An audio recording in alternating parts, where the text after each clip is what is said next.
تسبیح فاطمہ کائنات کا کوئی ایسا مسئلہ نہیں جس سے حل نہیں ہوتے. اگر تسبیح فاطمہ کا میں کوئی عمل بتاؤں کہ 33 دفعہ سبحان اللہ، 33 دفعہ الحمدللہ اور 34 دفعہ اللہ اکبر، اول آخر 3 بار درود پاک. آپ اس کو 11 دفعہ پڑھو اس طرح سے.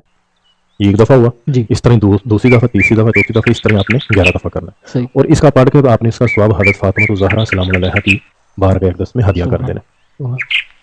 کائنات کا کوئی مسئلہ، کوئی پریشانی، کوئی ڈپریشن، کوئی ناممکن مسئلہ ہے، کوئی جاب کا مسئلہ ہے، کوئی آپ چاہتے ہو آپ کی جاب میں کوئی رکاوٹ ہے، کوئی اولاد کے مسائل، کائنات کا کوئی بھی مسئلہ ہو، آپ ان کو ہدیہ کرو روزانہ 11 دفعہ یہ پڑھ کے، تو تھوڑے ہی عرصے کے اندر آپ کو اس کے نتائج ملنا شروع ہو جائے گا انشاءاللہ.